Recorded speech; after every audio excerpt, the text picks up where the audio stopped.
Just kind of chilling. This is the first time I've ever done. I had no idea how easy this was. I wonder if I can enable flash. Oh shit, son. 2 likes. I can't tell who's looking at it or if anybody's watching so far. 2 thumbs up though. That's positive. 1 person watching, it looks like. How's it going? 1 person watching.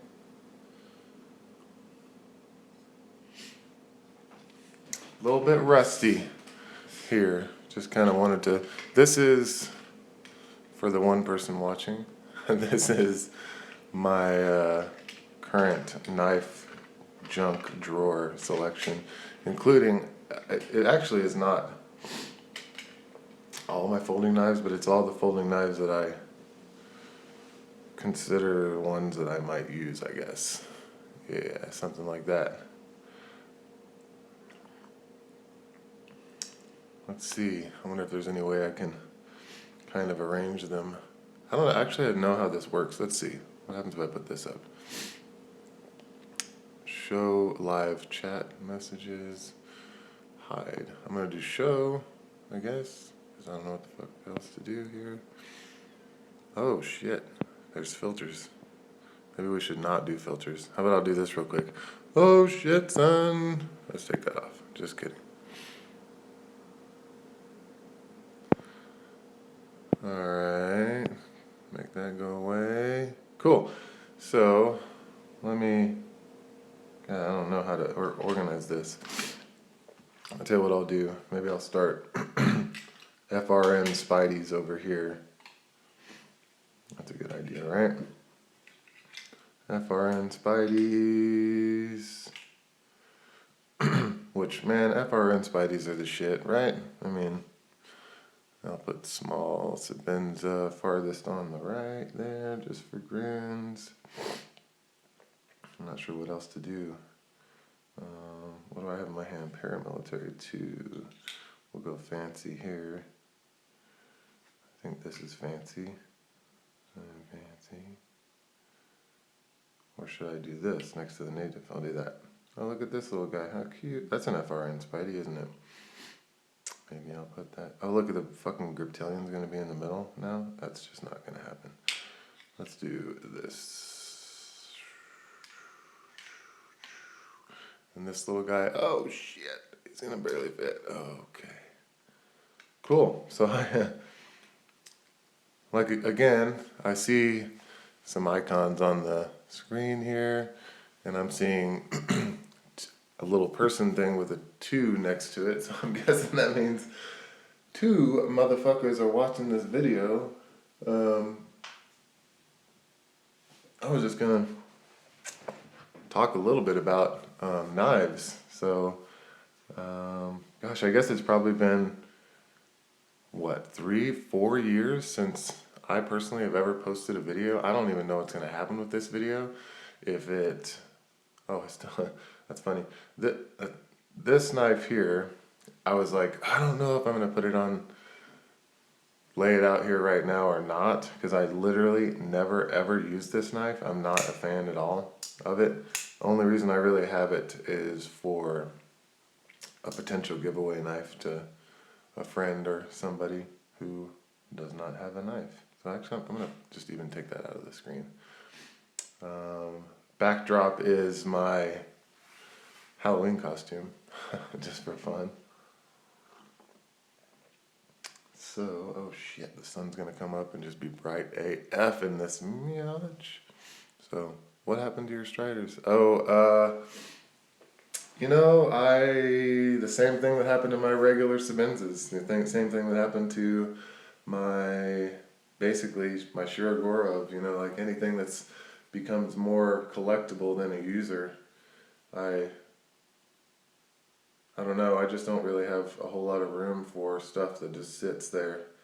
So, Striders are great. I really feel like the S&G is one of the best knives that's ever been designed. There's a couple little tweaks that they need, obviously, but I really hope personally that they give the design to say Millet Knives or something like that, and let them kind of have some freedom and run with it, or maybe even zero tolerance would be sweet, you know. I don't know. I feel like maybe Strider Knives just really didn't give a shit about the quality of their knives, honestly. For me, XM18s have really taken that over. Um, this is my third XM18, and the reason I got rid of my past XM18s is really just because of the flipper. Oh, doggy mama left, so she went to go work out this morning, and so doggy's upset. Limbs, lemon. Yeah, she's bummed. So let's see. This is kind of like I said, the current rotation for me. I just kind of have like my fancier knives over here, I guess. Well, this one would be like should be flipped, I guess. But newest knife is my newest knife is going to be this guy right here, which is super cool. This is the fluted carbon fiber S90V. Oh yeah, I guess I should flip these over. I have Rips Garage Tech clips on these two. Those are pretty sexy. Big fan. But yeah, all these knives get rotated through. Like with the Striders, yeah, it just became like a $400. What is that? You know, like it's not something I'm ever gonna, especially once they became discontinued or whatever exactly happened to Strider knives. We're not sure. But I mean, yeah, Sebenza 21. Gosh, you know, I'm about to get the sun's coming up right now, and like you can see, it's shaded here, but like it's about to hit big time right in here. So I need to figure out a way to shade that once it happens. I don't really know how to see all the comments. I saw that one comment. I'm not sure exactly what to do. I'm just gonna try to keep more or less my eyes on the screen. I guess is the best way to go. About this, I am semi-retarded when it comes to any form of technology. But yeah, out of these knives, the ones that really kind of get carried the most, the absolute most, I would say, is my native lightweight, native 5 lightweight. This thing is freaking awesome. It would be probably my highest, or at least one of my highest recommended folding knives, you know. 3-inch blade is, I guess, is a little on the small side, but I find that it gets everything done pretty much, you know. You can't really, Limbs, it's all right. It's okay, Limbs. Your mom will be home in like 2 hours. I find that, I don't know, it's pretty rare that I'm, you know, cutting a cantaloupe open or something that I really just feel like I need a large knife for. Although I do love my military. It's funny, I never ever carry the Spyderco military, really. I used to live in an extremely rural area of southwest Texas, and I carried a military often. But now I live it's a small town in Colorado, but, you know, I don't know, it's definitely not small town Texas, that's for sure. You're going to get, a person is likely to get some looks with whipping out a Spyderco military. Which is actually one of the reasons why I have this little guy. Oh shit, I'm gonna have to do something about this sun. 1 sec, I'll be back in just 2 secs. Maybe more like 10. Hey, bye.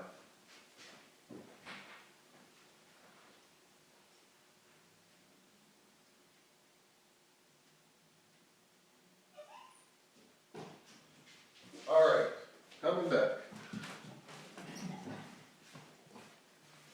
So, you know, one of the knives that in my collection, my selection, I guess, I don't really like to call it a collection, even though it is technically it is a collection, is the Paramilitary 2.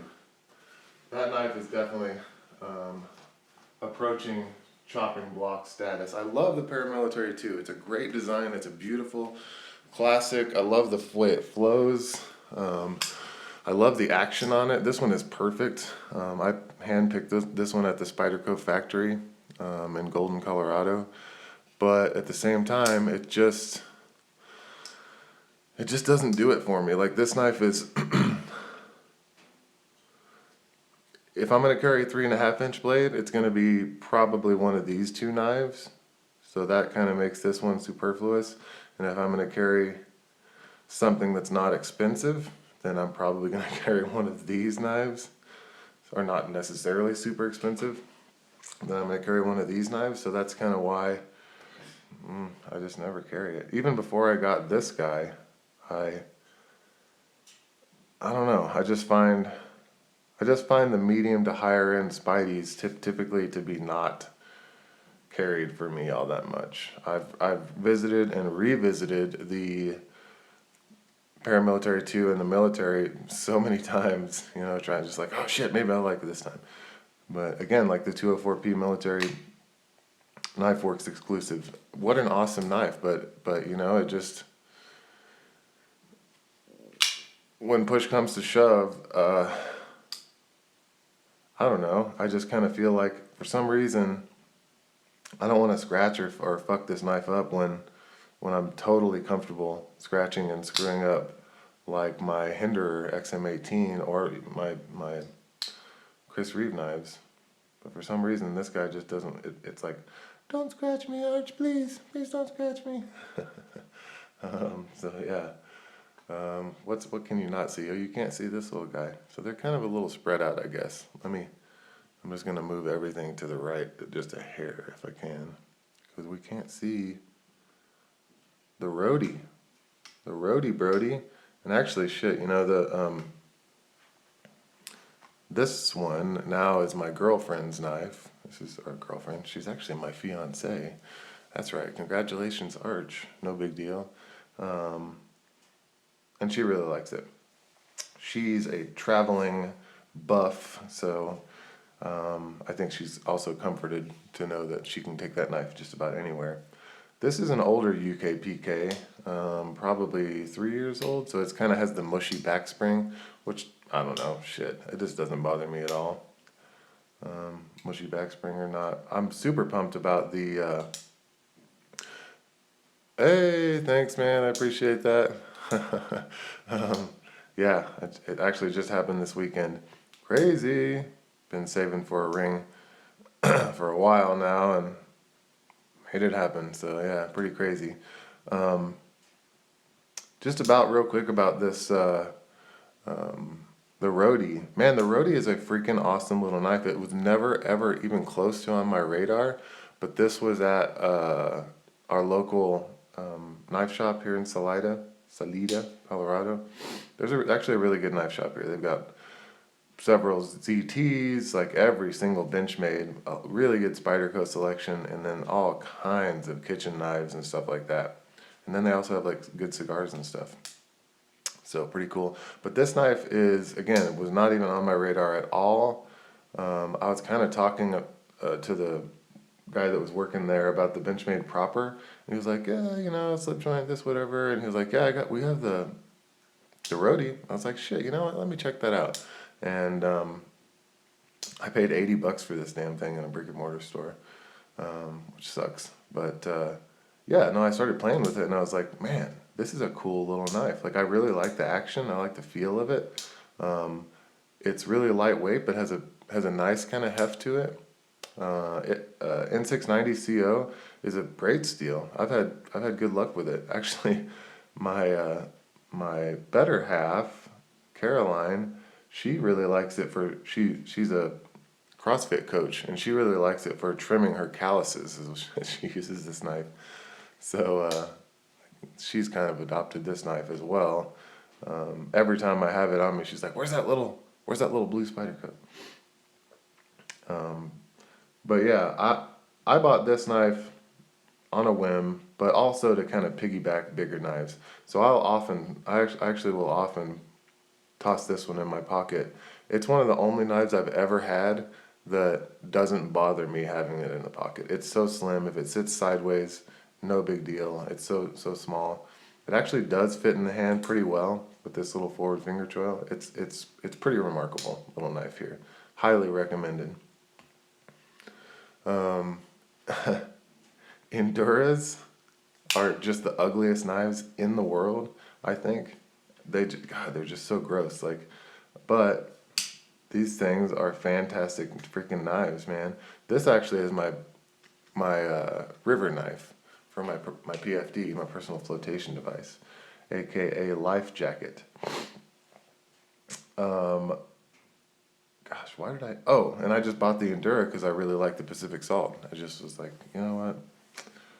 I really would like to just leave this one on my personal flotation device always, never take it off. So I bought the Endura, and the Endura actually lives in my backpack. It's kind of just a permanent resident of a little pouch in my backpack that has fire steel, a real small first aid kit, and a Surefire flashlight with 2 sets of spare batteries for it. I've thought many times about doing a backpack EDC video because I pretty much take a probably sick and twisted EDC with me, I guess, but I try to be like regularly prepared, I guess. Car breakdown, whatever, you know. Just for grins, I'll just move right along, I guess, here. Again, one that you're not seeing here that I do have is a Benchmade Griptilian. Don't really like the grip. Not even really a fan at all of Benchmade knives. I don't want to dog them or anything like that. You can see I'm apparently a spider. Is the spine on the Endura sharp enough for? You know what? Let's see. I would say no. It is not. But I have a little scraper on my fire steels. I got my fire steels from, I want to say, firesteel.com. The ferrocium, however you say it. They're sweet little fire steels. And then I also have Phil Rose. I have a sweet custom Phil Rose one, actually. That's super sweet. Has like a little whistle lanyard on it. But no, you know, I would say I anytime I get a knife in the mail and I'm like, this is going to become a user, I tweak it a little bit. So like any of these that I've kind of decided, all these probably that I've kind of decided, especially Spyderco's, could not manage to get the spine on mine to strike without grinding. Yeah, totally. Yeah. Spyderco's always have like really crisp edges on them, and I get it. They're like rounding it off can appear like sloppy, like their tolerances are low. But at the same time, if I get a Spyderco and like the inside of the hole is a little bit overly crisp, we'll say, or the spine is kind of sharp, I take my fine stone and knock it down a little bit. But this Delica here, I bought it because I previously enjoyed the Delica quite a bit, and I really like the Endura.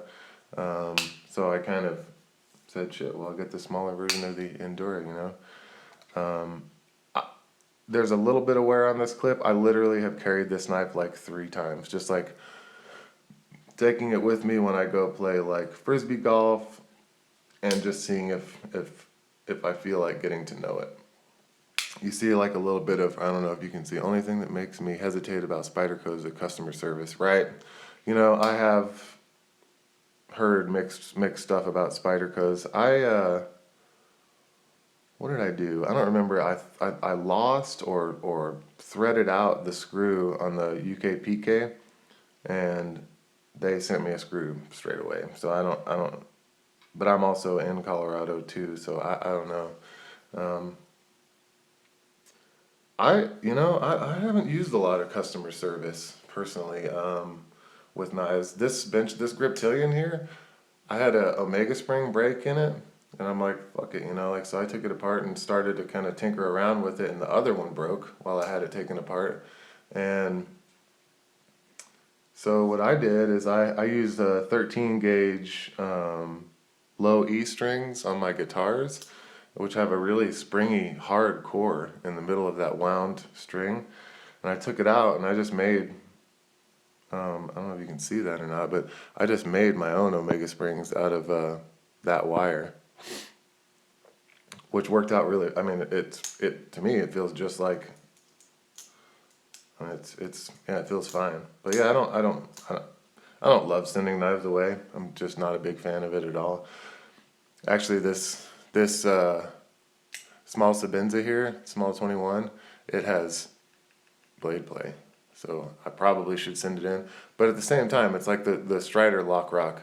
I give zero fucks about it. Like it it only bothers me from like a reselling standpoint. Like if I wanted to have this knife as currency, which actually I've never seen my small Sabenza as currency. It's always been just like a user, and this is kind of like my, you can see here, pretty much only gentleman type folder.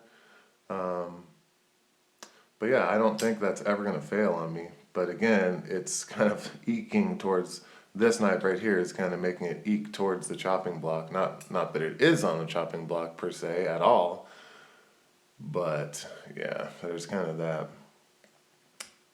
For customer service wise, what else have I? No, I've never, yeah, not had much customer service experience.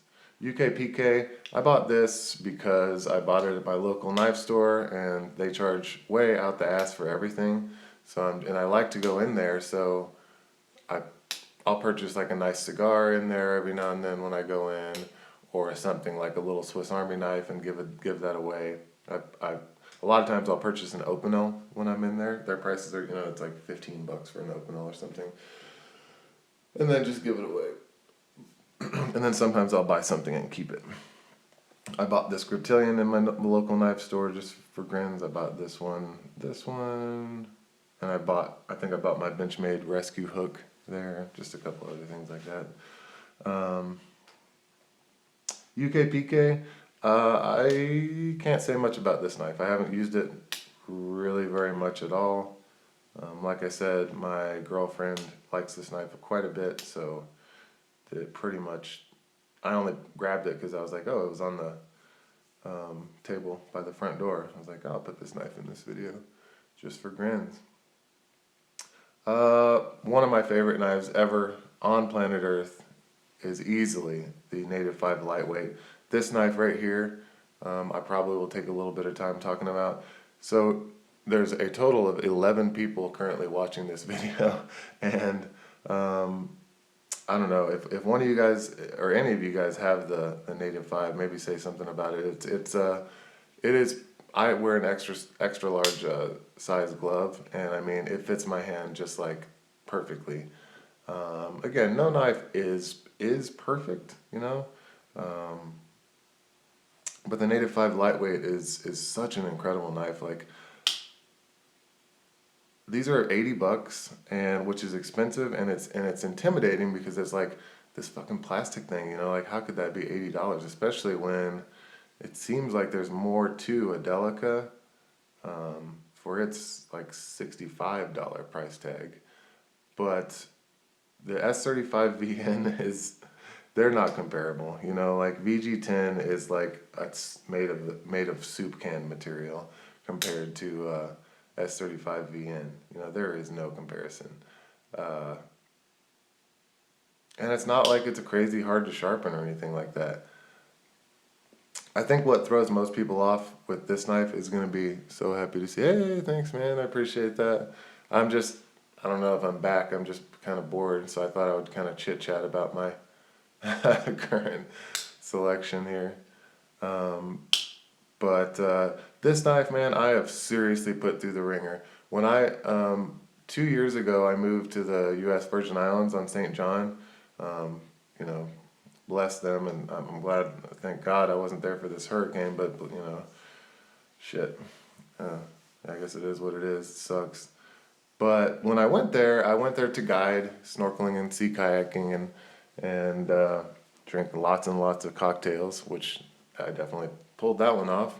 But lived there for 6 months, and at first I was snorkeling every single day with what was it mostly what I was using? I think it was a 3-inch You owe people the regular videos. Yeah, yeah, shit, man. Life takes over, you know.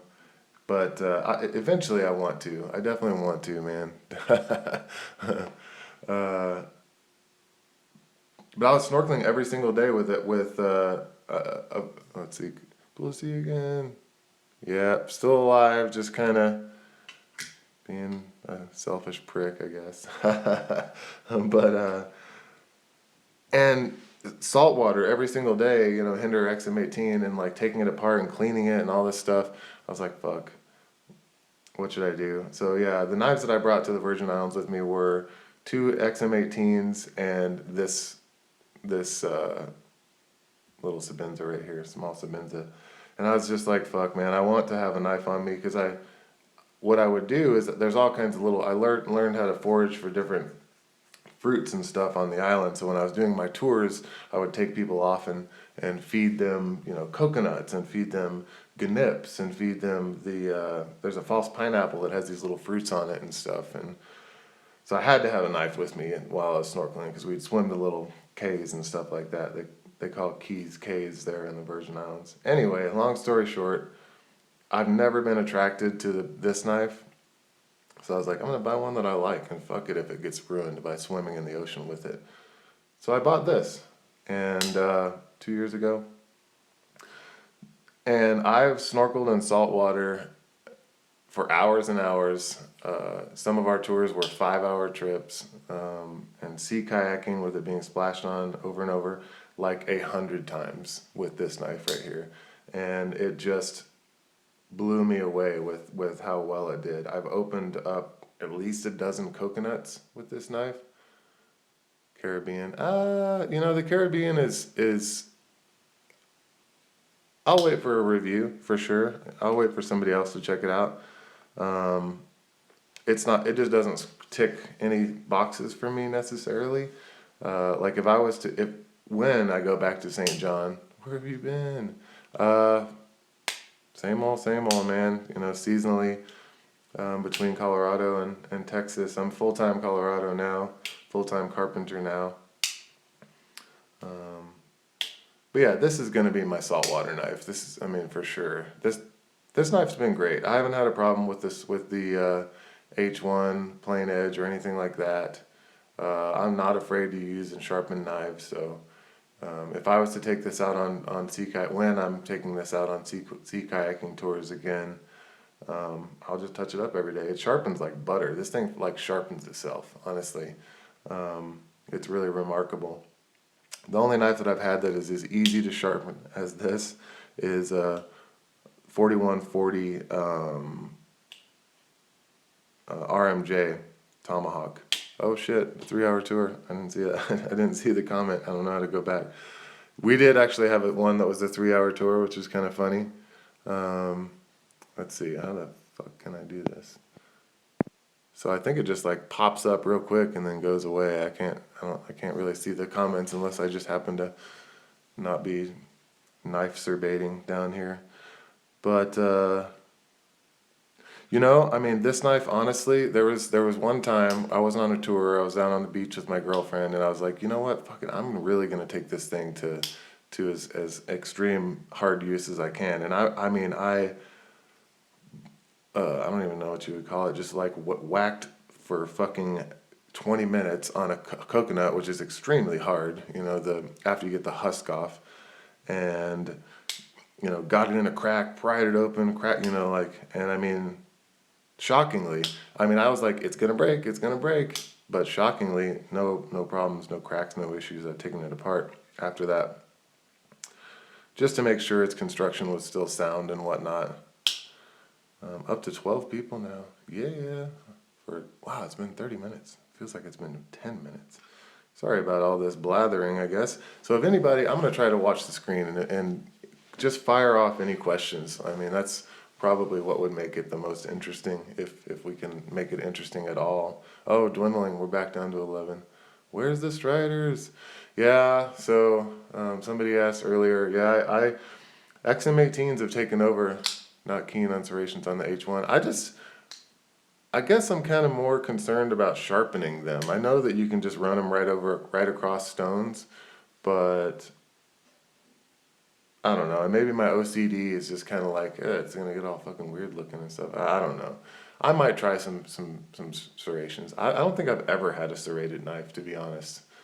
I think I looked at it from the get-go when I was 16. My buddy had a Delica back in probably, this would have been 1993 or something like that. I don't know, 1995. And 95 I was 17, so. And I remember looking at it then, and I had like a little Boker canoe knife, I think. Do you prefer the native to the Delica? Absolutely. Absolutely. Like all day, every day. It's USA, you'll get more views if you show your tits. Oh, well. How about my nuts? They're just right here. Yeah, absolutely. One's USA made, one's not. The other is just the handle real estate. I mean, look, you got a whole extra finger's worth of real estate on there, and I have extra large hands. There's a trade-off. The VG10 is extremely easy to sharpen, but it's also extremely easy to damage. Whereas, I don't know, I just think this knife is sexier, XM18 Bowie. I'm just I would be nervous about the edge grind on the Bowie, just because I like my shit as thin as I can get it, or as thin as is reasonable. Like, in my opinion, the perfect grind, the perfect edge on any knife that I have is going to be my large Nkosi. This thing is just ideal. It really strikes the balance between like perfectly thin and nicely robust as well. I mean, this thing is awesome. I really love it. It probably is my favorite knife, all things considered, that I have, but I try to keep my knives also just freshly rotating. What's the age on the Sabenzas? Talking about getting one back in the collection. How tough are they really? Oh, as tough as anything else is what I would say. The reason we don't know is because nobody has taken their knives to failure, really. You can't really trust those Andrew Demko videos because it's not the way people use knives, anyway. This one here is a 2011, one of the first S35 VN. This one was one of the first with the female with the Allen key side. It was one of the first that had the little grooves on the stop pin. That's a 2011. I want to say this one's 2009, just right before they started putting Idaho made on there, and before they started making those pins through. This one's S30V. This is a super nice knife. This one also doesn't have the perforations in the washers, and I know that some people think that doesn't matter at all, and again, if you get no perforations in your washers, you're going to get S30V. You're not going to get S35VN, so that's your trade-off. What you get, in my opinion, out of that no perforations in the washers is really important to me, and that's, you can just wash this thing in the sink. You don't ever have to disassemble it. Because water does get trapped in those perforations. The Nkosi is a kind of an offender when it comes to that. That's the way I do it, because I'm hard-headed, and I'm just like, I'm not fucking taking my knife apart. Quick likes and dislikes between. I did have a 25. I don't remember if I did a video on the 25 or not, but I had one of the first 25s. Actually, I had one that had the problems where the screws broke in the back, and I had to get that fixed and replaced. Just this little tilt, or maybe it's the micarta and this little tilt on the clip, makes all the difference. Like my opinion went from the 25 being like kind of a bust over the 21, where I was just like, I do prefer the 21 just because of the handle comfort, to like now I prefer the Nkosi to the 21. I think the 21 is sexier than the Nkosi is, and that's why I still have them, and I really do like them a lot. But yeah, that's a tough call. I say between the Sabenza and the Nkosi, it has to just be whichever one you like. They're so similar. Gosh, I don't know. And they're both just awesome. They both they both just feel like a Chris Reeve, shockingly. Oh, we're down to 9 and back to 10 viewers. Sweet. Very popular video this wonderful Sunday morning. So for those of you guys that are just joining, basically I'm just blathering from left to right here and back down to 9 viewers.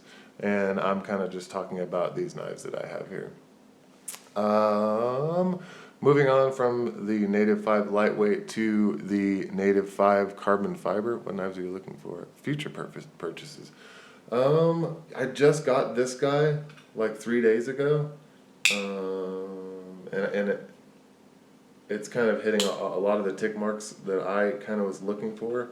You know, gentleman folder / EDC / you know, what have you, super sexy, you know, fun to jack with knife. But if I was to say what knives do I have for future purchase, there's nothing on my radar right now, you know, at all. I might like to try out a Mora, something like a cheap fixed blade, but I don't have anything necessarily on my radar right now. This has been on my radar since the 40th anniversary Native came out. I was like, oh shit, I'm definitely gonna, if they come out with the non-Damascus, non-$400 version, I'm getting it. When this is the next knife too, so I'm going from left to right.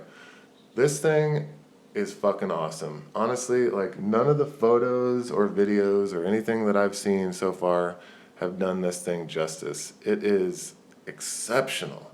I wish that it had the stonewash blade the lightweights have. I mean, that's just sexy. I really like the stonewash. Look at all the fingerprints. I mean, I've been handling these probably equally that are on this satin finish. But either way, what an awesome knife. It's been a while since I've had an S90V knife too, so I'm pumped to just dick with the steel. My feelings are that I'm gonna not really necessarily like the S90V just because it can be such a pain in the ass to touch up. We'll see. Once I get the first ding on the blade, then I'll know. I'm not gonna go whacking it against something on purpose to ding the blade, but if I dick it up, then I'm gonna sharpen it and we'll see. What's your favorite type of lock? You know, frame lock back. I love the Spyderco backlocks, man. Personally, like I feel like they're gonna wear in really, really well. And I don't know, people say like knives that don't flip like lightning and don't have a flipper and aren't on bearings are not fun to manipulate. But I feel like, especially like the Native 5s, I find this kind of manipulation really soothing. I like the sounds that it makes, especially this one. It sounds cool. I love how it snaps shut. I like how it's kind of like, it's kind of traditional, but obviously super modern at the same time. I have a Rips Garage Tech clip on here, which, you know, how dare Spyderco for putting that fucking, I mean, seriously, the clip looks like this that comes on it. What's the deal with that? Spyderco, I don't like the 4 position. I really wish they had, you know, it'd be sweet if they had like 6 positions on each side. That way you really could dial in your personal way to carry this thing. No. They should have fucking tip up left and right only, and that's it. In my opinion. All these extra holes, they do take away from the knife. This knife is remarkable in that, oh shit, we're down to 7. Boring everybody.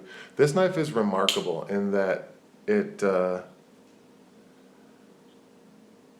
don't know, even though it's a $215 knife, it feels like it could be a $400 knife. Like it's super sweet. I mean, I could just gush on this thing for a while. If anybody was like torn between like the 940-1 or maybe this knife, oh gosh, I would say just all day, every day to pick this one. But again, for some reason people think that I don't know why, but for some reason people think that this is more fun, you know, you doing this axis lock than doing, I reached for the axis lock on it, than doing this is. And I don't know, I really like the action on this. So maybe I'm just a little bit different. if anybody has questions on any of the knives that are back from what I'm currently talking about, fire it away. I'm happy to. I guess that's probably the whole point of doing a live video, is to have Q&A. So, and I'm also drinking coffee. Coffee with fucking eggnog in it. Sans booze, currently. Actually, had a roller derby. My significant other is in roller derby, and we went to a party last night, so I'm feeling a little rough this morning. No big deal. Hey, we went down to 6, and we're back to 7 motherfuckers watching this video. So, pair 2, for God's sake, would you buy a Spyderco with an axis lock? I don't love the axis lock. I don't love the Omega springs. I've had a shit ton of Benchmades. Man, I've had bunches of Benchmades that I've never done videos on. I don't know. I can't remember too. I have a shitty memory. So, but no, I don't love the axis lock, because this one right here has had both Omega springs break on it. And right now I have the core of a 13 gauge guitar string in there, acting as the down to 6, back to 7 again, acting as the Omega spring right now, and it's stiff enough. And honestly, I trust that more than I trust the original Omega spring material. I think it's too hard. That spring material they have is they haven't found the right spot for it. And who knows? Maybe I fucking knife surveyed my shit too much, and that's why I broke my damn spring. I don't know.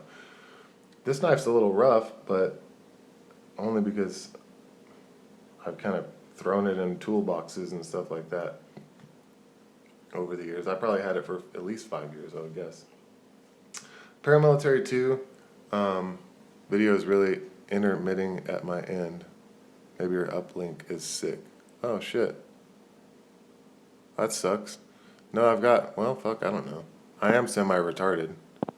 Thank you for saying that, though. That's definitely helpful. Well, that sucks. I hope anybody else, if the video sucks dicks for you, just please comment on it, and maybe I'll stop this one and start another one or something, because it's up to 40 minutes. YouTube's probably like, fuck this guy.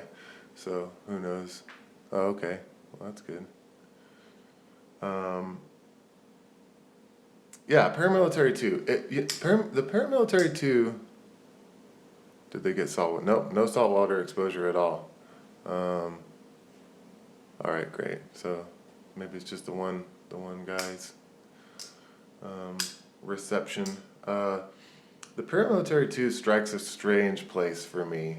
I would say for somebody who really is not necessarily like somebody who's going to buy 10 knives, but somebody who's going to buy like 1 or 2 knives, it's probably the perfect knife. I mean, they're like $125, which, some people are like, fuck. But I mean, come on. A goddamn fucking, a super meal deal or whatever at McDonald's is fucking $10 now, So I mean, $100 for a knife is not that much, man.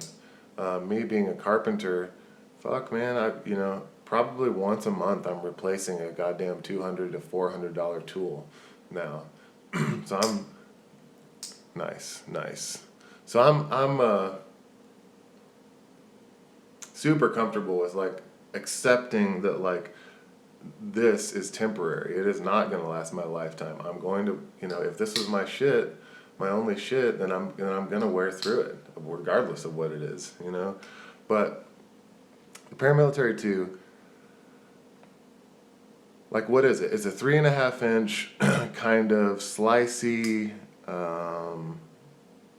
and pretty sexy knife. That's kind of what I would say, how I would describe the Paramilitary 2. Where that fits in my rotation is as a 3.5 inch knife. Like, that's kind of like one of my categories, 3.5 inch knife. And that's why I have like these guys, these 3 right here, these are my 3.5 inch knives. So they really push out the Paramilitary 2. For whatever reason, I'm like, I don't really want to scuff up or fuck up this knife. Where do you get those Spyderco clips from? These are from Rip's Garage Tech, RGT. So you'll see like the RGT. He's posts on Instagram all the time. He makes badass aftermarket scales too. Posts on Instagram quite often. Even he's starting to make his own knives now. So Rip's Garage Tech. These, I think both these are in stock right now, actually, and they're reasonable. They're like $25. And so real quick, full disclosure on the Rips Garage Tech clips, they're not the best. They're great in hand and they look sexy enough. But you can see here, and I can't, for some reason it's not letting me change the depth of focus here, but hopefully you can see like this nib where it like contacts the scale material. That, I mean, you pull this thing in and out of your pocket 10 times and it's already going to start fucking up your pocket.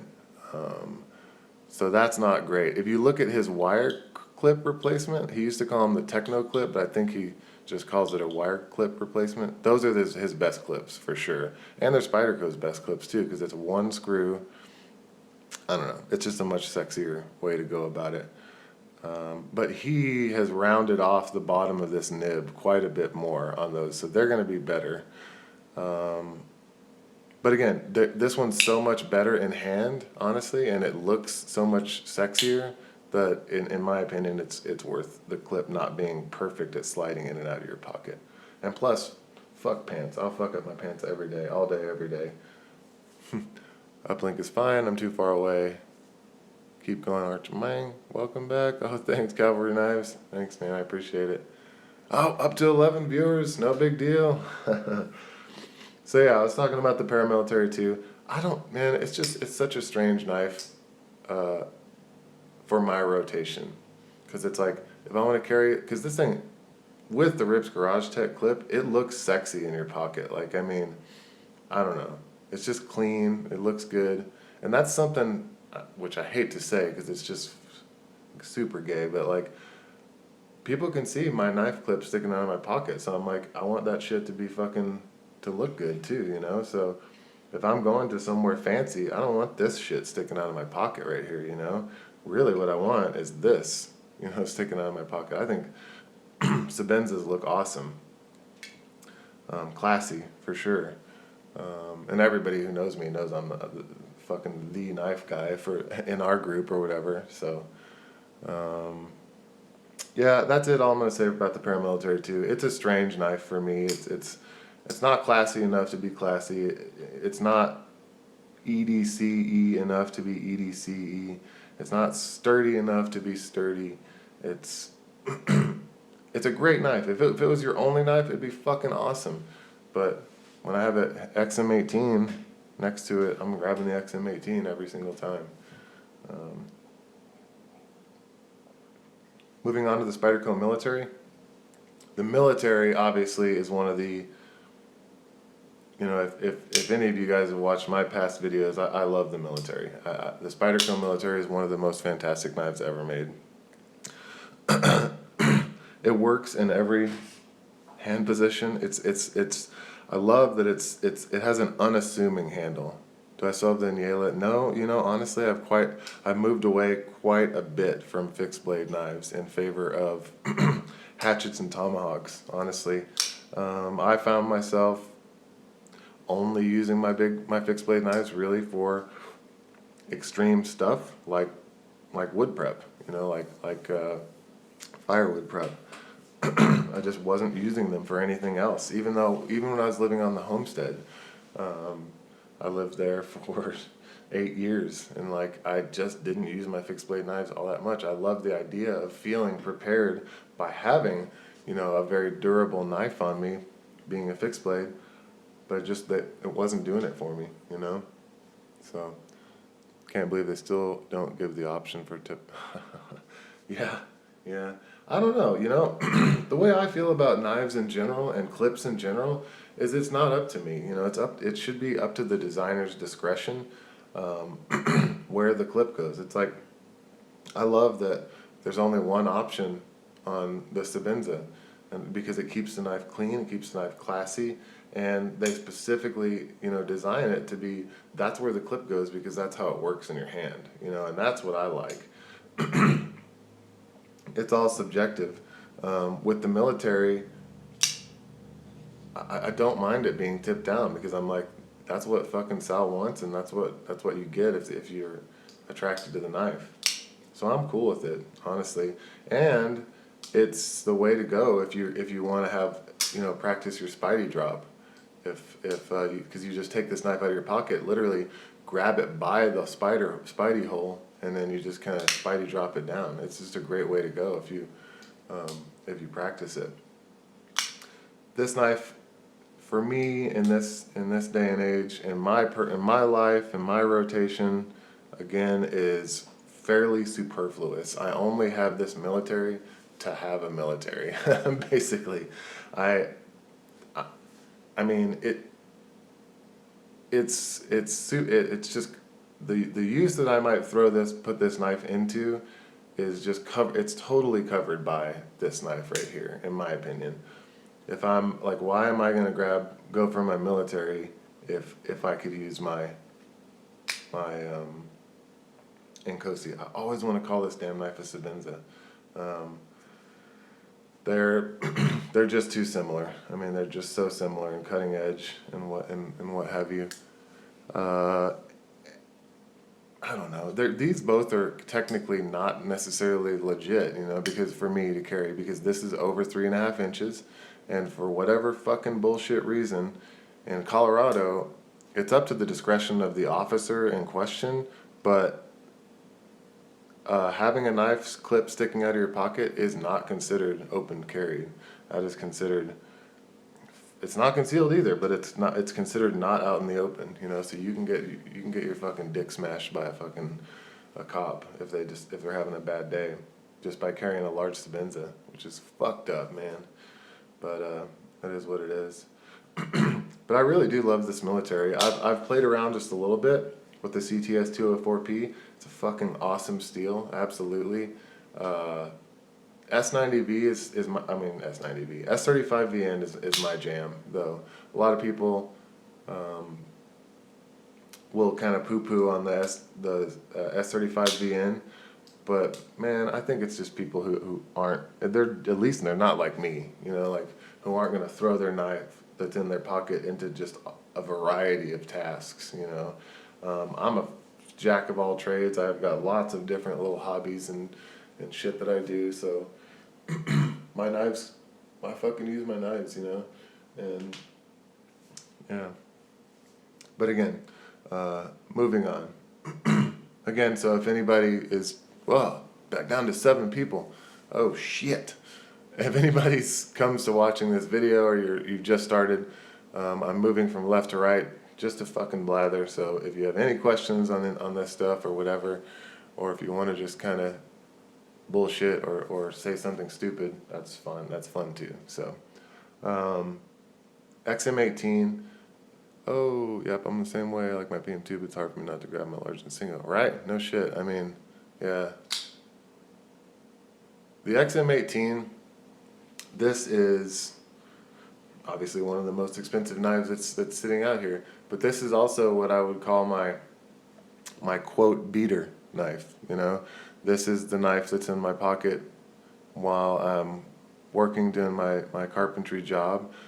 No, ours more than 940. I have had a 940, but again, I feel like if I'm gonna have a knife with an axis lock on it, that is the fucking Achilles heel to the knife. So everything else doesn't matter on a Benchmade knife with an axis lock. So I don't see any reason to have, unless, having a knife that's sexy is like the most important thing. Like having a knife that you enjoy because you're attracted to it that's the most important thing. So if that's a 940, that's awesome. But for me, that's a big part of it, but it's not. It's far from all of it. So I want a tool, and I feel like the axis lock is dog shit, and yeah. So I just have this one just to have an axis lock on hand. But I've had a 940. I've had a gold class Griptilian. I've had a Presidio. I've had, oh fuck, what else with axis locks? I don't know. I've had several axis lock knives, and yeah, I just don't love them. I definitely don't. Moving on to the Hinder. Yeah, so this is my third XM18, and I absolutely just adore this freaking knife. This is a factory non-flipper. I guess real quick, there's so much variation with Hinders. This one is what, about 6 months old. I got it new. All these knives I purchased new. I just don't have the luck to get what I want off of any exchange. I'm never at the right place in the right time with that shit. But I bought this one just as it is. I'm not super into like doing all the goofy customization. I might change this to like titanium hardware just for the sake of losing a little bit of weight on it. But so this is all working finish, everything. S35VN working finish blade, slicer grind, which is the only grind that I'm interested in on Hinders, just because it lends itself to being a little slicier, which, I mean, let's face it, this thing could be as slicey as you can make it, and it still is going to leave something to be desired, for me anyway. But this thing it really hits the mark for me. If it was thinner, I'd be like, why would I carry this instead of my Nkosi, you know? So it really hits a good place for me. Jade G10 scale, which I think is fucking awesome. So I guess, again, I would consider putting a carbon fiber scale on here with the titanium hardware just to make it a little bit lighter. Because this knife, it's kind of a little heavy.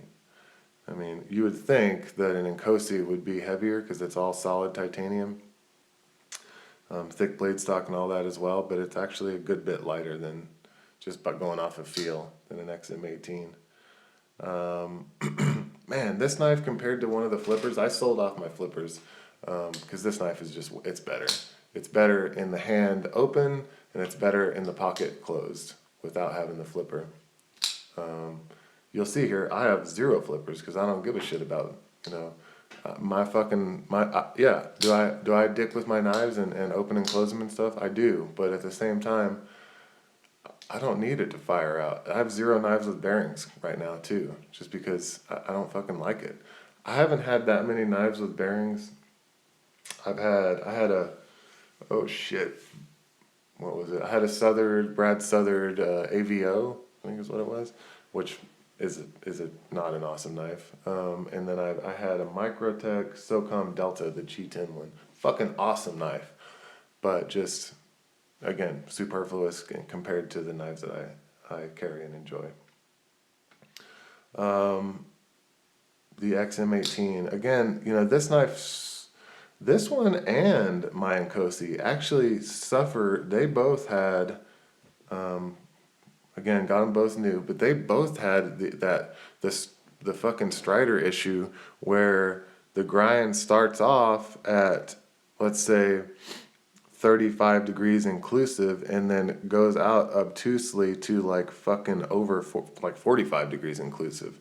So it's like they're trying to, and which sucks. It makes it a motherfucker to sharpen.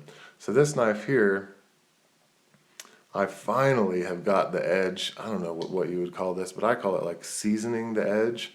And that does two things. And that's accomplished by about, when you have an issue like that, that's accomplished by probably like 40 sharpenings. But a knife that has the same angle on it, it's 20 degrees on this side all the way through, you can season the edge with like 20 sharpenings. But again, basically what I'm going for with that is, if I even think I'm going to start using a knife, if I'm like, I kind of like this knife, you know, I'll sharpen the fuck out of it, because in my opinion, you don't know how this knife is going to act until you put your edge on it. So you're removing kind of the more brittle steel left after the heat treat / grind, but at the same time, you're really dialing in the edge to your nuances and the way that you sharpen, right? So like when you're sharpening the factory edge, you're not necessarily you're not doing, it's not gonna be your edge all the way through. It's gonna be like, you know, maybe sharper right here at the belly, maybe a little bit sharper back here, and then there's gonna be some of the residual, you know, angle left from the factory edge until you really get this thing to your edge. I never strop, ever. As a matter of fact, I use the diamonds on my sharp maker. I use a diamond medium DMT, like big flat stone, and then I touch it up with the brownstones. That's it. I never use ultrafine stones. I never strop. I never have stropped. I've never tried it. I'll use a steel, like in the kitchen, like sometimes if I want to just touch it up. Bearings are bullshit, not needed if the knife is made correctly. Hold the lock bar out of the way and the blade will swing. Yeah, totally. Fuck bearings. I say fuck bearings all day, every day. I don't need that shit in my knives. just something else to go wrong. I also really like the washers in this. Like I'm like, fuck it. They're Teflon or nylon or whatever they are. But I love the action on my Hinders. Hinders have a just as je ne sais quoi. They feel great. They manipulate great. I have not owned an Num but I did have a buddy send me one for a couple weeks. So I was able to, and it was well used, so I was able to carry it and use it a little bit. Didn't necessarily care for it at the time. I wouldn't mind checking one out again though. I mean, they're the same. It's just if you like the design or not. I don't love or hate like where they use the stop pin as the or where they use the thumb lugs as the stop pin. I don't have a preference for that. But I can say pretty confidently that if you put this knife on the table next to an Num, just aesthetically, even if it didn't have the inlays, I'm gonna choose this knife. I just like the classier look to it, and I love the Sabenza thumb lugs too. So that's kind of that. But yeah, once I sharpen this, it's actually, I've had this knife for like 6 months and I just now only consider it like my knife. And now I can actually really get a good look at it and understand. You can see like, that's not a fucking beautiful sharpening job. It's a way I fucking sharpen it, you know? And it's weird because it's thick out here at the tip. So you can, the edge is really broad. This is gonna be, you can see it's kind of convex, which I kind of go for with my sharp maker sharpening. That's just kind of the way I like to do it. When I sharpen a knife, what I do is, if it's new to me, I'll mark the edge, you know, with Sharpie, and I'll do lots of coats, dark. Like I'll do like 3 coats of Sharpie, super dark, and that way I get an idea of what I'm doing with the edge. And I usually will take the 30-degree side of the sharp maker. I've been using the sharp maker for fucking 15 years now, so I've kind of, I don't know, I kind of screw around with the way that I use it. But I typically will do a fuckload because I like to bring that shoulder back. I typically will do 100 strokes on the diamonds, you know, right off the bat, and and really bring that shoulder back. And then I'll take it to the 40 and I try to micro bevel with the 40 and really have the edge at 30. But it doesn't always work out. And then I'll use the steel in the kitchen if I can touch it up, and then I just cut paper and get my edge dialed in with how it's cutting paper. And then I just go about my life after that. So you're gonna see a very similar edge on my Nkosi because it had the same fucking issue, which I was really shocked with.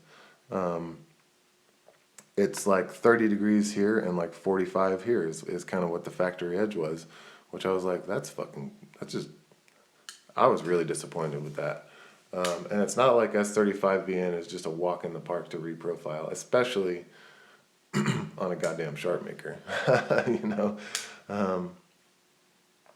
This Nkosi I got new from knifeart.com approximately 5 or 6 months ago. I'd say 6 months on the dick hair. 6 months ago.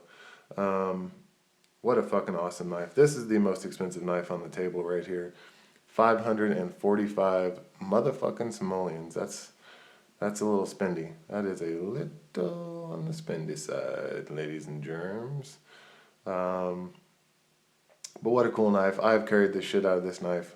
In that 6 months, I'm sure I've taken this to work with me and play with me. 100 times, you know, something like that. This knife is going to be paired with this knife very often. What's the difference between the Inkosi and an inlaid 25?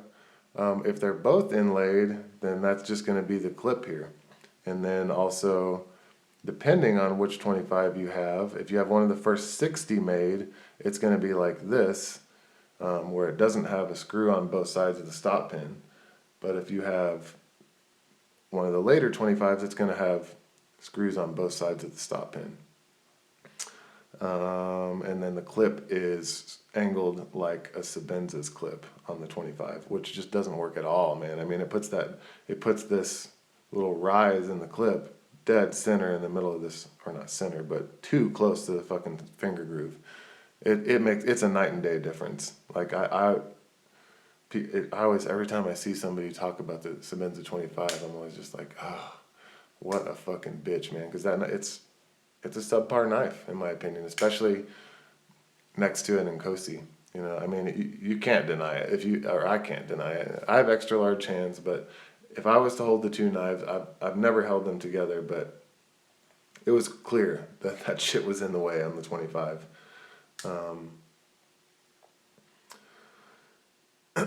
One thing, you know, the Inkosi, I have a love-hate relationship with the Inkosi, because I'm like, clearly some of the design choices on the Inkosi are to, what do you find more useful for everyday things, large Sebenza or small Sebenza? Easily the large Sebenza, for me, easily. And it's only because I have these fucking big old monkey hands, you know, these fucking banana fingers. The small Sebenza is the knife that introduced me to having what I would say is a minor infatuation with folding knives, with knives in general. I bought my first small Sebenza just basically trying to upgrade from, you know, traditional knives and like Columbia River knives. And I got my first small Sebenza in like 2001, I want to say. And it was just like fucking, because then I lived in a city, I worked actually in a law office, and it just seemed inappropriate to have such a large knife. A few years later, I ditched the city life and the office life to become a guide. I became a wilderness advanced medic and changed over my rotation to a large Sebenza. And I mean, not only do you have a lot more blade and a lot more usefulness in this thing, but for my hand and just just to be able to manipulate the thing, it's large Sebenza all the way for me. But then, you know, I go to Denver and I'm like, if I visit Denver has a 3-inch cut and clear blade law. And I'm like, fuck, what if I go to a bar and have a couple too many drinks and all of a sudden I got a fucking large Sebenza in my pocket and it could be a problem. So I just say, fuck it, I'm going to have a couple beers if I go hang out with my buddies in Denver or whatever. And I pop a small Sebenza in my pocket typically. Or something like this. This thing is fucking awesome. For those of you guys that have just joined me, this is one of my absolute favorite knives. Native 5 lightweight. I cannot recommend this knife enough. There's a good reason you don't see these things pop up on for sale exchanges very often. This is going to probably be my new Denver knife. I've only had this for 3 days now, but this thing is fucking awesome. Honestly, this thing is it's going to end up putting my small Sebenza on the chopping block. Man, it's too lightweight. I've only held them in the Spyderco factory, and they're sweet. It's just how wide they are in the pocket, you know, and just, I can get past the knife is just hideously ugly, because I can get past that on an Endura. Enduras are it's got to be the ugliest knife on the planet, but it is a fucking awesome knife, and it's reassuring that I can have such a great knife for fucking $65, you know. I want to say I bought my Delica and my Endura just on a whim on like Amazon. Like, it just popped up, you might like this. I was like, fuck yeah, I might like that. I'm taking it, you know. So yeah, Inkosi, what a fucking awesome knife. I mean, it's just perfect. But I don't always want to carry a $545 knife, you know. I'm a carpenter, and I try to do mainly trim and bookshelves and stuff like that, but that doesn't mean I'm not fucking scrounging around, you know, crawling around under somebody's house every now and then, or fucking, you know, in a crawl space up above, in that case, I'm not taking a very fancy knife with me, I don't want to scratch it all up. I don't want to fucking potentially lose it in a bunch of insulation or some shit, so it's very, very, very common for me personally to carry two knives. Very common. Almost every day I carry two knives. And a lot of times it's this guy is the second knife. This thing is so awesome. Almost irreplaceable. I should probably put it more prominently displayed. Because it is such a fucking great little knife. It's overlooked for me too. I already talked a little bit about this knife, but I would never have bought this knife if it wasn't for the guy in a brick and mortar store recommending it. He was like, oh, look at slip joints, look at this little spider co, Fucking paid $80 for this damn thing in a brick and mortar store though. Ridiculous. Yeah, well, that's MSRP, but you can get this shit off of Blade HQ for $45, which is worth all day. I don't love that it's, not USA made, but it's fucking nice knife. Mine is great. I love the weight of it. It's like ultra lightweight, but it has just a quality feel to it. I'm not a traditional knife guy. I'm not like, oh, but the walk and talk, I don't give a fuck. I don't know which part of this is walking or talking, or if it does or not. I have no idea.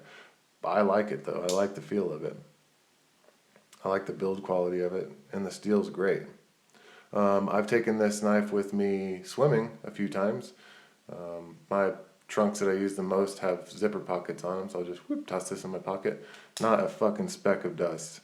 I'm sure a lot of you guys know N690 CO is almost rust proof, so it's a fucking sweet little knife. Where was I? Oh, man, already getting to the... Too bad there's no keyring hole in it. There is this little hole right here, and I've explored attempting to put this on my keyring. Actually, I'm gonna grab my keyring.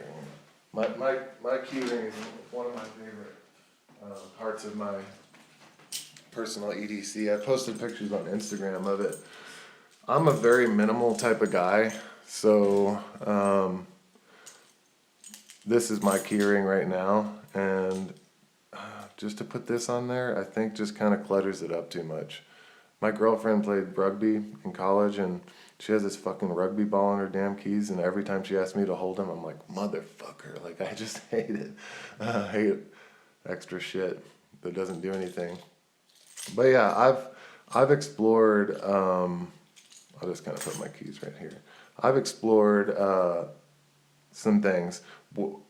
What I think I might do if I wanted to put this on here is I would bend a D-ring on it permanently, even like maybe just like a piece of thicker gauge copper or something like that would probably be pretty cool, but make it more like an A shape, where it kind of swivels on there.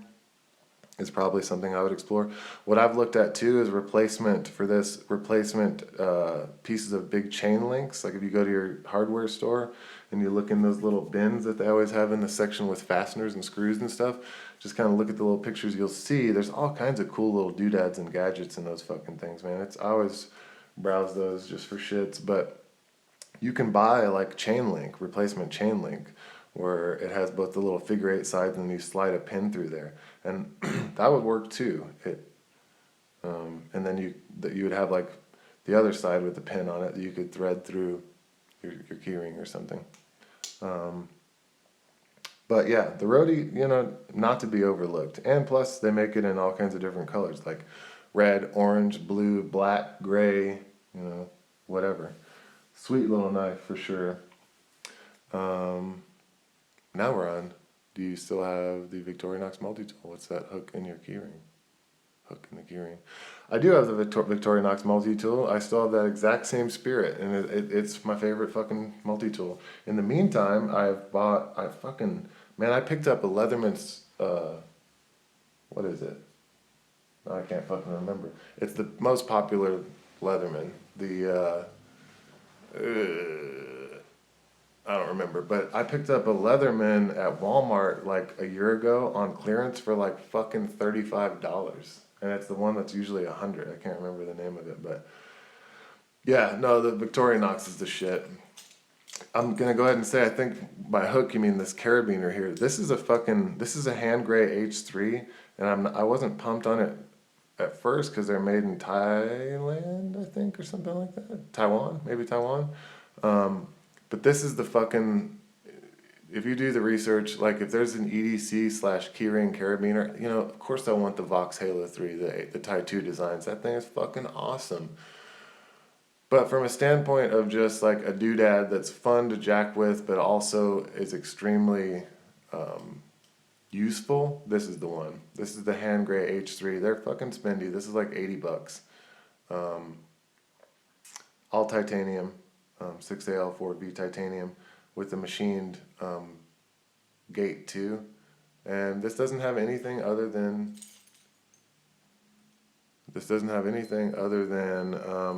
key stuff on it. I'm getting a text right now, so hopefully that doesn't fuck my shit up. No, okay, good.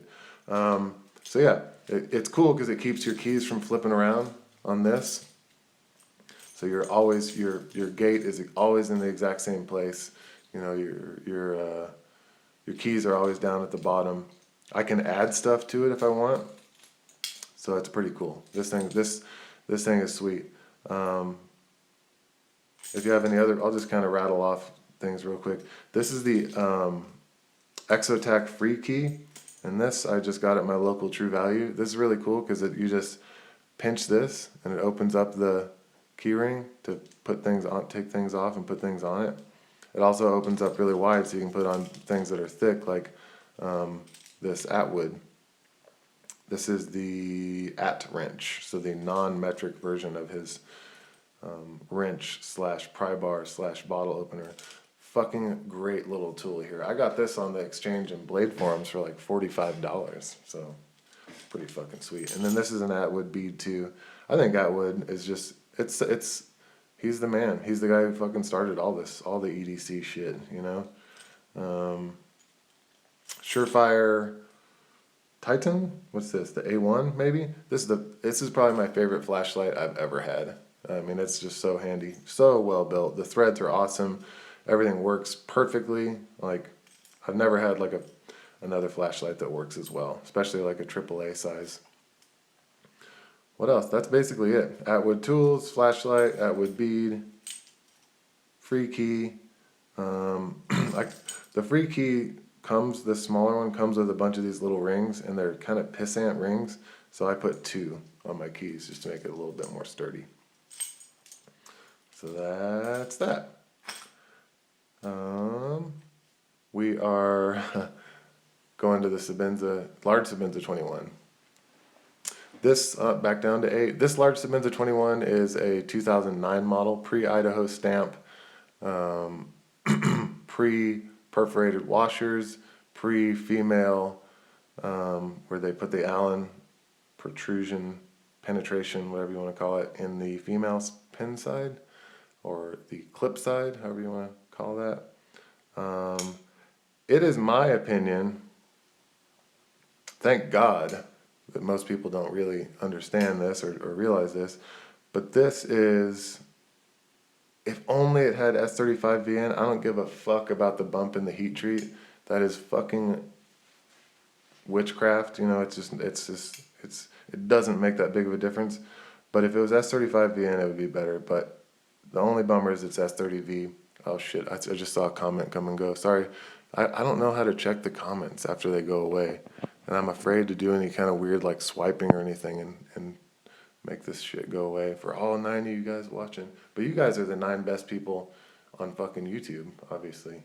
But this is the Sebenza to have, man. This is like, I've owned lots of different Sebenzas. Like the regular is not the Sebenza to have if you want an old Sebenza, or like a classy, you know, when Chris Reeves still had a hand in the business, when blah blah blah, whatever.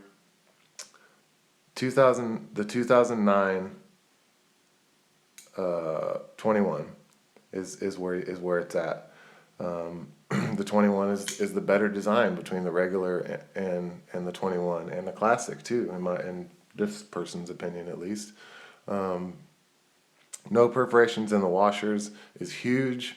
Uh, because it's like whatever fucking grease pockets. They might be grease pockets, but they're also whatever the fuck else wants to get in their pockets. This thing is not sealed off, so dirt gets in those grease pockets. Fucking even little rocks can get in those grease pockets. Water definitely gets in those grease pockets if it's exposed to moisture, and you don't have any of those problems with non-perforated washers. Somebody could make a pretty good aftermarket business, in my opinion, making Chris Reeve knives non-perforated washers because it makes the knife better. Like this knife, I would have no problem, snorkeling in salt water. My favorite drifter, have you tried carrying any small fixed blades recently? Man, I really like small fixed blades. I didn't. The answer is yes. When I kind of quitified. When I stopped doing YouTube reviews, one of the reasons that was is because I completely went over to small fixed blades.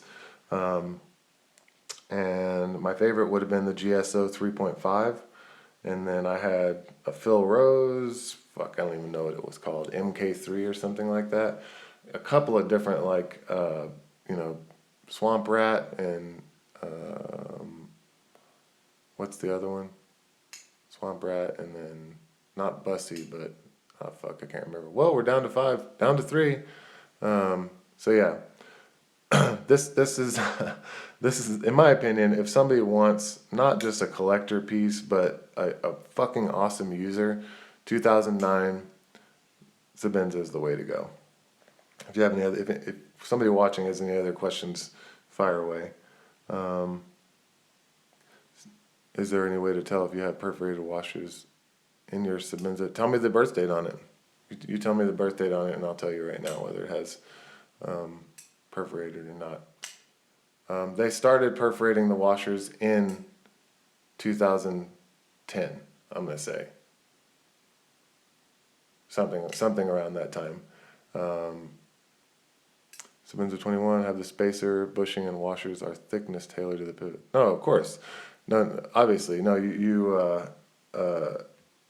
What they would have to do, in my opinion, is they would have to give you very thorough instructions and let you know that like the shit's not foolproof. So what you would do is you would they would send you washers that were a little bit thicker, and then give you the instructions to, you'd have to try it, put your knife together, take it apart, put it together, take it apart.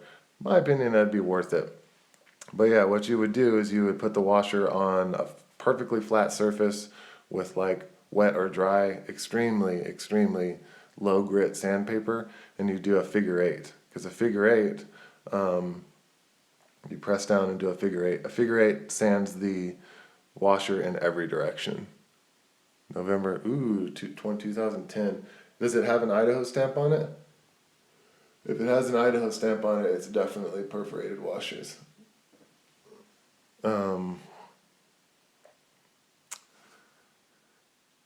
My small Sebenza 21, so yeah, it's gonna be perforated washers. That's it's crazy. It's cool though that we get to like have this timeline and all these changes. Like this knife, this is one of the first with perforated washers. I was thinking it was a 2011, but it might be a 2010. My small Sebenza, when I first started off being a knife guy, was my EDC. It was my only knife. It was my hard use knife. It was everything. It was my only knife other than like Columbia River knife and a couple of like, case whittlers and what was it? A Boker canoe, gray bone-handled canoe. And it was my only knife, and it was my knife. I remember the first day I got my first small Sebenza. I actually got it at a gun show in Austin, Texas, and I took it out immediately. Did like a short hike out in the hill country and just started whittling sticks and like taking it to the grindstone, and never looked back. The small Sebenza is a nostalgic piece for me. This one is, like I said, it's a 2011. I'm almost positive. I'm questioning now, but almost positive. I've carried and used the shit out of this knife for my personal uses and rotation. Again, I can't stress. I've had a couple of Nandis. I actually had one of the first 25 ever made way back in the day before YouTube or anything. And then I had that Lignum Vitae Nandi. What a sexy fucking knife. The only problem with the Nandi for me is I don't have a place in my rotation for a strict gentleman's carry knife where it's like that's all it is. Holy shit, back after 4 years. I bet it has been 4 years, right? What a motherfucker. That's crazy, huh? But yeah, I don't really have a place in my rotation for a strict gentleman's carry knife. I mean, like that knife, it's like I used to have a Paul Reed Smith 10 top, hollow body, fucking crazy awesome guitar. Loved it, absolutely loved it. But it's like, that motherfucker is fancy, like all I can think about is how to not use it, okay, don't do that, don't do that, don't do that. Just leave that shit at home, So I don't have a place in my rotation for that. And I love the plain Sabenza. In my opinion, it's the classiest looking of all the Sabenzas. So yeah, where this knife, for me, fits in my rotation currently, even though, again, I can't stress enough, one of the best EDC knives ever fucking made. Like this can serve, it can do anything that any other knife can do. Only thing it can't do is be bigger. But for me, where it fits is that this is my gentleman's carry knife, honestly. 3-inch and under bladed knives have a strange place for me in that the only time I'm ever really going to carry it is if I really want something lightweight, like I'm going out longboarding. I like to longboard, and I also like to have a knife, so I'm going to carry something really lightweight if that's what I'm going to do. If I'm going to go out and get a couple drinks and I don't want to have to fuck with any kind of bullshit of getting in trouble, even though I'm super low-key type guy, I'm going to carry a smaller knife. When I go to Denver, I'm going to carry a smaller knife because of their wacky blade laws. Yeah, traveling, it's just a good idea. And then like weddings, stuff like that, that's when I'm going to carry a smaller knife. But this knife doesn't fit into all of those roles, not necessarily. I don't want to carry this knife into a place where I could have it confiscated or lost. So that really does kind of take it down a notch for my uses. And because of that, this knife doesn't see the light of day all that much. I keep all my knives in a Pelican box. If anybody knows how I can check past comments, because I think I'm missing comments, maybe let me know if I'm supposed to swipe in some direction or whatever, because I'll look up and be like, fuck, there was a comment that just went by. Damn it. But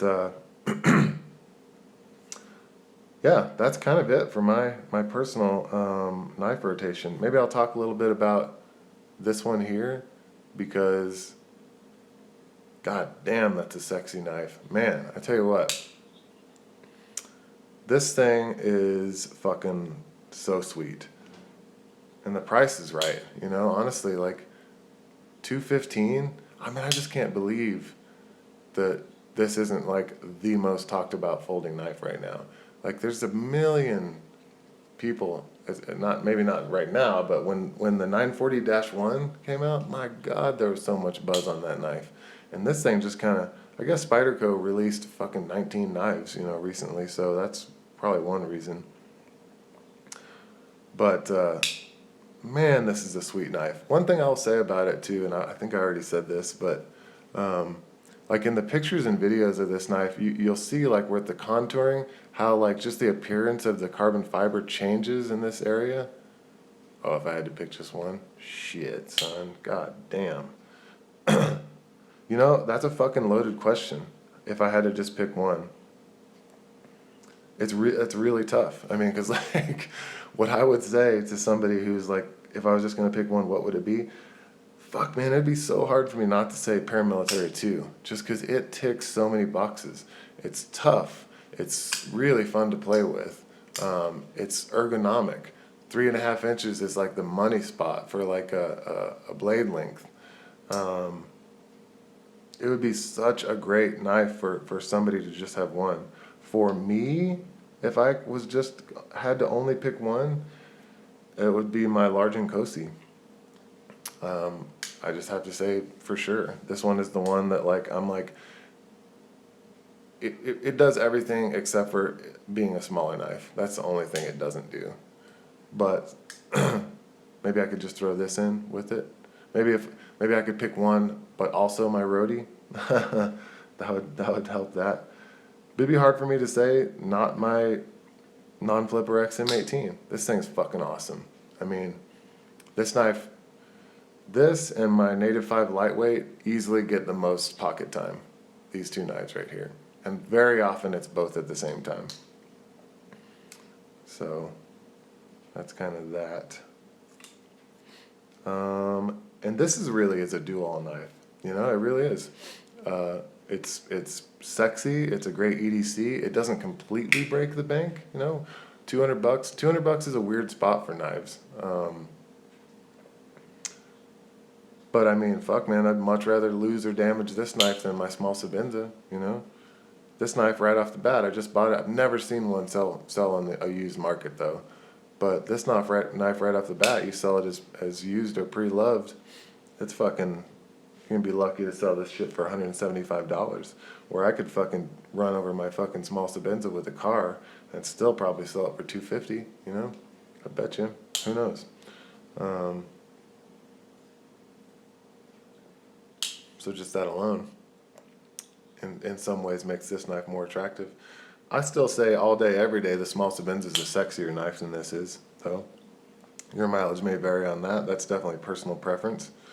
But, yeah. Down to 4. Oh, back up to 5 viewers.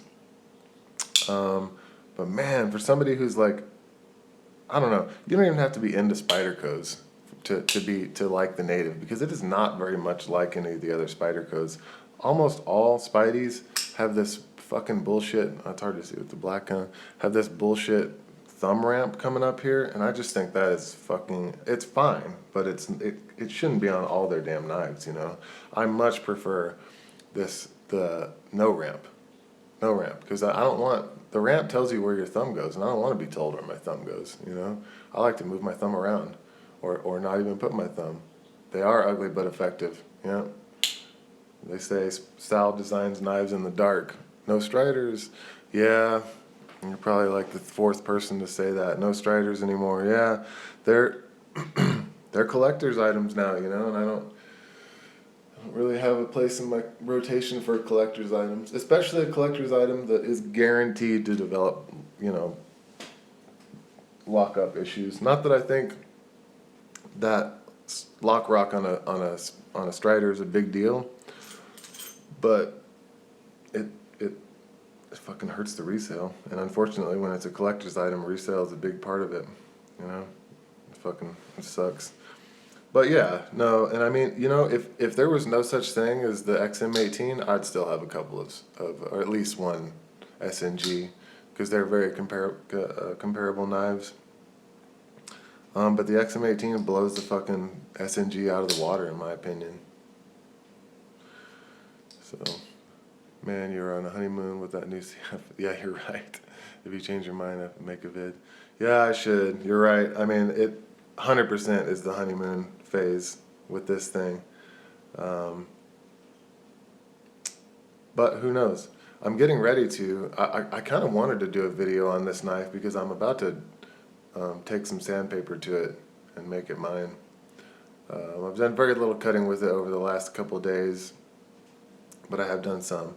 The edges on this thing, this knife is made, they were focusing on making it sexy as fuck, you know, I mean, and it is sexy as fuck, but it's for like an in-hand user, it's inadequate. Like every little corner on this thing that looks like it might be a little on the sharp side is a little on the sharp side. Like these corners here, they're sharp. and then all along there, it's unfortunately sharp. But I get it. I mean, they wanted the grinds to be, they wanted this machining to be fucking sexy. You know, they didn't want it to be burnished and dulled down looking. So that's cool. I'm totally fine with it. And I'm comfortable. I'll fucking bevel this thing and make it look awesome. You know, never be able to tell it wasn't a factory thing. The biggest offender with that, honestly, is this little backlock area where you push with your finger. Like the sides of that are borderlining, like could cut you sharp. Maybe even has a burr on it, almost. But yeah, I can fix it. No big deal. Man, I would highly recommend this knife. It's light as a fucking feather. S90V, I'm on the fence with. We'll see. I'm gonna play with it a little bit more. It's a wow steel, but I just don't know how EDC friendly it's gonna be. And we'll see. Yeah, who knows? So, 95 motherfucking minutes on this video. I think I'm gonna go ahead and wrap it up. Thank you guys so much for watching. I mean, we were up to 12 viewers there for a minute, so it kind of things got a little hot. But yeah, palabra tu madre, guys. If you guys want to follow me on Instagram, I kind of do knife stuff every now and then. It's Archmang with a G, Arch M-A-N-G on Instagram.